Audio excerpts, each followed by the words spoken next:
welcome to Easy Elim Learning Simplified.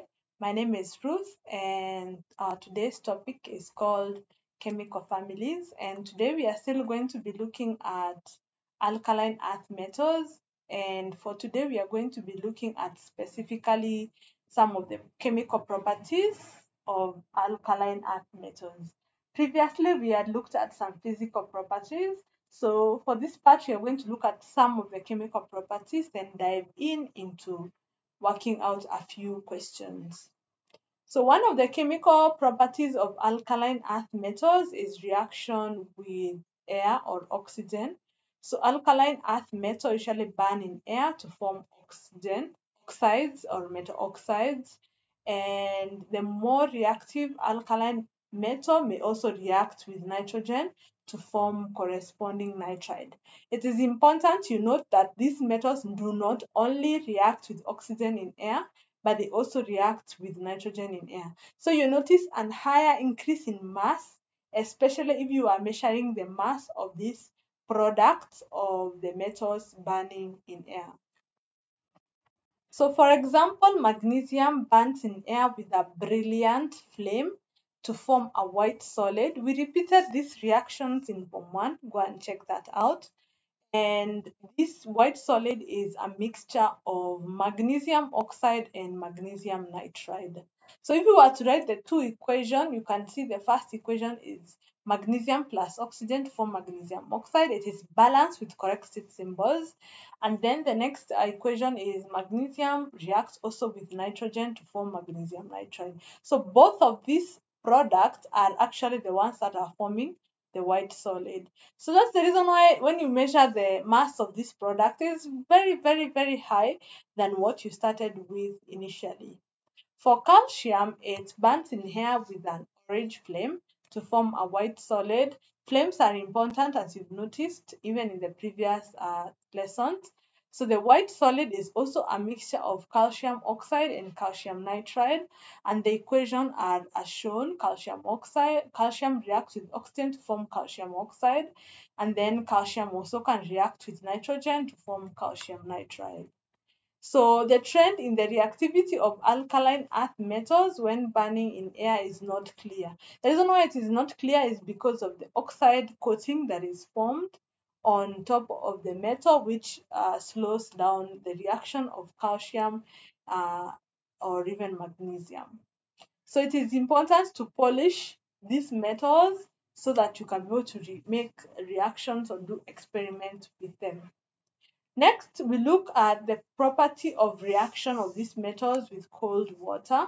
So alkaline earth metals usually react slowly in comparison to our alkali metals in the previous lesson to form also hydroxide and hydrogen gas. So if you look at, for example, magnesium, it reacts very slowly with water to form magnesium hydroxide and hydrogen gas. So we need to polish it first before we do this reaction, and it usually forms very few bubbles of hydrogen gas. You can see the effervescence is not as vigorous as in the case of group 1. The magnesium hydroxide dissolves to form magnesium hydroxide solution, which is basic in nature. So you'd expect the red litmus paper to turn blue and the blue litmus paper to remain blue. And then this is a reaction. Magnesium reacts with water to form magnesium hydroxide and hydrogen gas. So for calcium, you can see from the image, the calcium is placed at the bottom. Actually, it sinks because it's heavier than water, and then it reacts with water slowly, and then it produces calcium hydroxide and hydrogen gas. So you notice the reactivity in comparison of magnesium with calcium. Magnesium will relatively react better than magnesium, because you'll notice also in this group that the reactivity is going to increase down the group as well. So then the interesting bit with calcium is that it forms calcium hydroxide, which is usually slightly soluble in water. This calcium hydroxide that is formed is also used to test for the presence of carbon dioxide in the lab. And the equation for the reaction between calcium and water is as shown. So calcium reacts with water to form calcium hydroxide, and this gas P here that is being produced is hydrogen gas that burns with a pop sound when you introduce a burning splint. Then next you look at the reaction of these metals with steam. So alkaline earth metals usually react with steam to produce metal oxide and hydrogen gas. This is also a repetition of what we did in Form 1, so you can go and check it out. So the reaction with steam is usually much, much better or faster than the reaction with cold water. So if you look at, for example, magnesium, sorry, it is usually placed in this boiling tube as you have seen in the image, and then a small piece of the ribbon is placed there with wet sand, and the wet sand is usually heated to generate steam. The steam is used to drive out the air in the apparatus so that the metal does not oxidize, and then also magnesium is heated, and then the reaction occurs. When the reaction is complete, the delivery tube is removed while heating is continuing because you do not want to create a vacuum when it cools down, which causes a suck back. So if it sucks back, we know that it might cause the cracking of the beaker, especially if this water goes back into the apparatus, this water. And finally, the gas that is produced is tested with a burning splint, and we said this gas is hydrogen gas. And if you look at some of the observation you notice in this reaction is that magnesium will burn with a blinding flame and it will leave a white solid on the tube. So, and then the colorless gas is also produced, which we confirm is hydrogen because it burns with a pop sound. So if you look at the equation, magnesium reacts with water to form magnesium oxide and hydrogen. So you need to see the difference between magnesium reacting with water and magnesium reacting with steam. The products are different, but one thing is common, which is the hydrogen gas. The only difference comes with what combines with magnesium. With water, we form a solution called magnesium hydroxide. With steam, we form a solid called magnesium oxide. Then calcium reacts with steam. It is more explosive in comparison with magnesium. You can see we say that in cold water, calcium reacts better. So definitely when it reacts with steam, you can see how magnesium is behaving with steam. So calcium would even be more explosive. That is the reason why we do not react it in the laboratory because it can explode.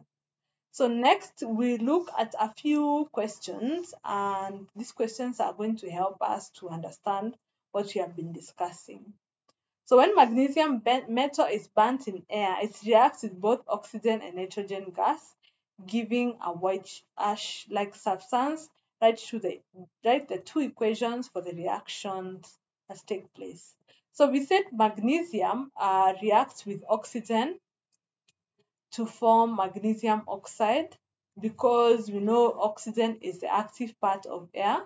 So that is the first equation. And then also magnesium reacts with nitrogen gas to form magnesium nitride. And so we balance it like that. This is also solid and also this is solid. So this is the white ash that is produced. If magnesium was used in place of calcium, explain why it's necessary to clean the magnesium with steel wool before its reaction with water. So if we were to react calcium with water, but we use magnesium instead, why are we cleaning it? We are cleaning it to remove the oxide layer. What would the oxide layer do? The oxide layer, remove the oxide layer, that would prevent the reaction from not happening.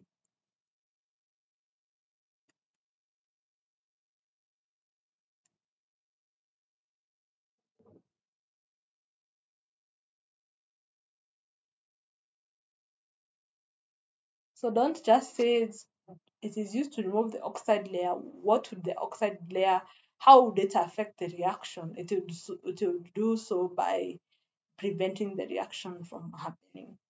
Why is there an increase in mass when a metal like magnesium is burnt in air? We say that magnesium is burnt in air to react with two components of air, that is oxygen and nitrogen. So there is an increase in mass because it produces magnesium oxide and magnesium nitride. So there are two products. So that's why there is a significant increase in the mass. Magnesium, you'll say in your explanation, is magnesium can react with both oxygen and nitrogen to form magnesium oxide and magnesium nitride, which causes the increase in mass. So magnesium react as shown, identify gas X, and then between wet sand and ribbon, which one should be heated first? Explain. So we have been given magnesium in the diagram below. Identify X. So we know magnesium reacts with steam to form hydrogen gas. So this would be hydrogen gas. And then between the wet sand and magnesium, which should be heated first? We said that you heat the wet sand to produce steam. This steam drives out air in the apparatus. What would the air in the apparatus do? They would oxidize the metal. So that is the reason why we heat the wet sand first to produce steam, which drives out the initial air, which will otherwise oxidize the metal. So that brings us to the end. And then next we are going to look at more properties, chemical properties of magnesium. So see you in the next session.